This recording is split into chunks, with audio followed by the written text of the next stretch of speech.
Dans une époque où tout nous pousse à agir, décider, avancer, nombreux sont ceux qui se retrouvent paralysés par un blocage subtil mais profond, l'indécision.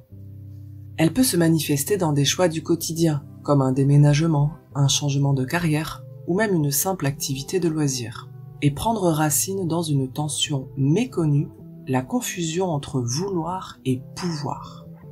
Vouloir, vraiment ? Derrière bien des « je ne veux pas » se cache parfois autre chose qu'un simple désintérêt ou refus.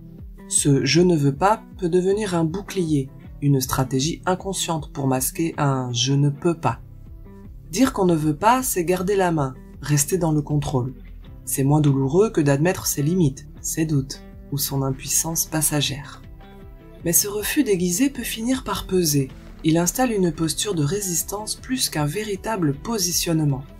Dans les faits, cela revient à dire « je préfère ne rien tenter plutôt que risquer d'échouer ou de me révéler vulnérable ». Et si c'était simplement « je ne peux pas ». Reconnaître que l'on ne peut pas faire quelque chose, par manque d'énergie, de moyens, de clarté ou de priorité, est un acte d'honnêteté envers soi. C'est aussi la première étape pour se réorganiser, demander de l'aide ou planifier autrement. Contrairement à ce que l'on croit, admettre un « je ne peux pas » n'est pas un aveu d'échec, mais un point d'appui vers une solution réaliste. Une indisponibilité, une fatigue ou une contrainte financière ne devrait pas être camouflée derrière un rejet volontaire. Accepter ses limites, même temporaires, ouvre souvent la voie à une meilleure gestion de ses ressources personnelles. Une confusion courante, plaisir, devoir ou fuite. Prenons un exemple typique. Participer à un stage, faire un choix important pour son avenir, ou même s'autoriser un moment de bien-être. On hésite, on invoque le manque de temps, d'argent ou d'opportunités. Mais parfois, ces justifications masquent une simple vérité. On n'en a pas envie, ou pas envie maintenant. Et c'est légitime. Le problème surgit quand on embrouille tout. Un projet devient l'excuse pour éviter un autre. Un contexte personnel justifie l'inaction. Une fatigue masque une peur d'agir. Ce cercle vicieux d'auto-justification bloque l'avancée réelle. Sortir du flou, c'est choisir la clarté. La clé pour dépasser l'indécision chronique, ce n'est pas de tout vouloir ni de tout pouvoir. C'est d'apprendre à poser ses choix en conscience avec lucidité. Est-ce que je ne veux pas vraiment ou est-ce que je n'ose pas ? Est-ce que je ne peux pas réellement ou est-ce que je ne veux pas faire l'effort ?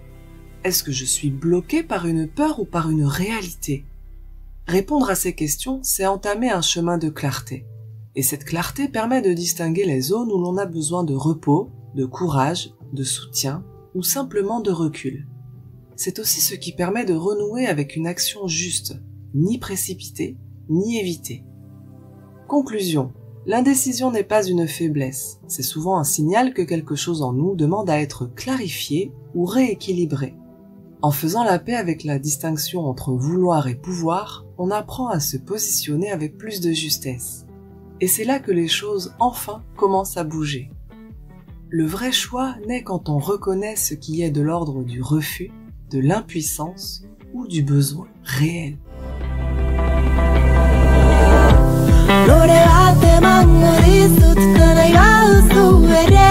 Eskuak